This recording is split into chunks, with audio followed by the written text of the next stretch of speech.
नमस्कार दोस्तों, स्वागत है आपका एक बार फिर हमारे चैनल में।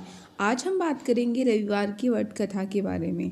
सभी के मन की मनोकामनाएं पूर्ण करने वाला और जीवन में सुख समृद्धि, धन संपत्ति और शत्रुओं से सुरक्षा हेतु सर्वश्रेष्ठ व्रत रविवार की कथा इस प्रकार है। प्राचीन काल में एक बुढ़िया रहती थी। वह नियमित रूप से रविवार का व्रत करती। रविवार के दिन सूर्योदय से पहले उठकर बुढ़िया स्नान आदि से निवृत्त होकर आंगन को गोबर से लीपकर स्वच्छ करती। उसके बाद सूर्य भगवान की पूजा करते हुए रविवार व्रत कथा सुनती और सूर्य भगवान को भोग लगाकर ही भोजन किया करती थी। भगवान की अनुकंपा से बुढ़िया को किसी प्रकार की कोई चिंता व कष्ट नहीं था। धीरे धीरे घर में धन धान्य की कोई कमी नहीं रही। उस बुढ़िया को सुखी होते देख उसकी पड़ोसन उससे बुरी तरह जलने लगी। बुढ़िया ने कोई गाय नहीं पाल रखी थी अतः वह अपनी पड़ोसन के आंगन से बंधी गाय का गोबर लाती। पड़ोसन ने कुछ सोचकर अपनी गाय को भीतर बांध दिया। रविवार को गोबर न मिलने से बुढ़िया अपना आंगन नहीं लीप सकी। आंगन न लीप पाने के कारण उस बुढ़िया ने सूर्य भगवान को भोग भी नहीं लगाया। उस दिन स्वयं भी बिना भोजन के सो गई। सूर्यास्त होने पर बुढ़िया भूखी प्यासी सो गई। रात्रि में सूर्य भगवान ने उसे स्वप्न में दर्शन दिए और व्रत न करने और तथा भोग न लगाने का कारण पूछा। बुढ़िया ने बहुत ही करुण स्वर में बोला कि पड़ोसन ने अपनी गाय को घर के अंदर बांध लिया और गोबर ना मिलने की वजह से मैं आपका पूजन नहीं कर पाई। भक्त बुढ़िया की परेशानी का कारण जानकर भगवान को उस पर बहुत दया आई और कहा, हे माता, तुम प्रत्येक रविवार को मेरी पूजा और व्रत करती हो। मैं तुमसे अति प्रसन्न हूँ और तुम्हें ऐसी गाय प्रदान करता हूँ जो तुम्हारे घर आंगन को धन धान्य से भर देगी। तुम्हारी सभी मनोकामनाएं पूरी होगी। रविवार का व्रत करने वालों की मैं सभी इच्छाएं पूरी करता हूँ। मेरा व्रत करने व कथा सुनने से बांझ स्त्रियों को पुत्र की प्राप्ति होती है। स्वप्न में उस बुढ़िया को ऐसा वरदान देकर सूर्य भगवान अंतर्ध्यान हो गए।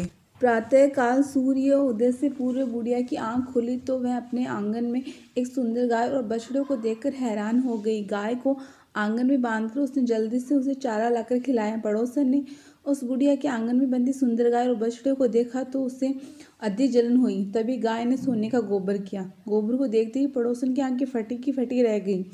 पड़ोसन ने उस बुढ़िया को आसपास न देखकर तुरंत ही गोबर उठा लाई और अपने घर ले गई। अपनी गाय को गोबर रख कर वापस आ गई। सोने का गोबर प्राप्त करके पड़ोसन बहुत खुशी हुई। बुढ़िया के उठने से पहले पड़ोसन उस गोबर को उठाकर ले जाती। बहुत दिनों तक बुढ़िया को सोने के गोबर के बारे में कुछ पता नहीं चला। बुढ़िया पहले की तरह रविवार को भगवान सूर्य देव का व्रत करती और कथा सुनती और भोग लगाती। लेकिन सूर्य भगवान को जो पड़ोसन की चालाकी का पता चला तो उन्होंने तेज आंधी चलाई। आंधी का प्रकोप देखकर बुढ़िया ने गाय को घर के भीतर बांध दिया। सुबह उठकर बुढ़िया ने सोने का गोबर देखा। उससे बहुत आश्चर्य हुआ। उस दिन के बाद बुढ़िया गाय को घर के भीतर बांधने लगी। सोने के गोबर से बुढ़िया कुछ ही दिनों में धनी हो गई। उस बुढ़िया के धनी होने से पड़ोसन बुरी तरह से जल भूनकर राख हो गई। उसने अपने पति को समझा बुझाकर उस नगर के राजा के पास भेजा। राजा को जब बुढ़िया के पास सोने के गोबर देने वाली गाय के बारे में पता चला तो उसने अपने सैनिकों को भिजवाकर बुढ़िया की गाय लाने का आदेश दिया। सैनिक उस बुढ़िया के घर पहुंचे।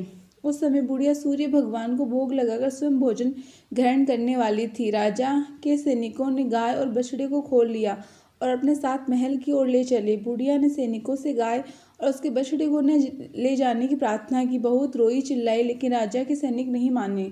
गाय व बछड़े के चले जाने से बुढ़िया को बहुत दुख हुआ। उस दिन उसने कुछ नहीं खाया और सारी रात सूर्य भगवान से गाय और बछड़े को लौटने के हेतु प्रार्थना करती। सुंदर गाय को देखकर राजा बहुत खुश हुआ। सुबह जब राजा ने सोने का गोबर देखा तो उसके आश्चर्य का ठिकाना न रहा। उधर सूर्य भगवान को भूखी प्यासी बुढ़िया को इस तरह प्रार्थना करते देख उस पर बहुत करुणा आई। उसी रात सूर्य भगवान ने राजा के स्वप्न में कहा, राजन, बुढ़िया की गाय व बछड़ा तुरंत लौटा दो, नहीं तो तुम पर विपत्तियों का पहाड़ टूट जाएगा, तुम्हारा महल नष्ट हो जाएगा। सूर्य भगवान के स्वप्न से पूरी तरह भयभीत राजा ने प्रातः उठते ही गाय और बछड़ा को बुढ़िया को लौटा दिया। राजा ने बहुत सा धन देकर बुढ़िया से अपनी गलती की क्षमा मांगी। राजा ने पड़ोसन और उसके पति को उसकी दुष्टता के लिए दंड दिया। फिर राजा ने पूरे राज्य में घोषणा करवाई कि सभी स्त्री पुरुष रविवार का व्रत किया करें। रविवार का व्रत करने से सभी लोगों के घर धन धान्य से भरपूर हो जाएंगे। चारों ओर खुशहाली छा जाएगी। सभी लोगों के शारीरिक कष्ट दूर हो जाएंगे।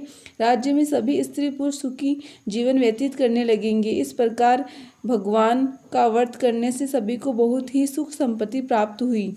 बोलो सूर्य देव की जय।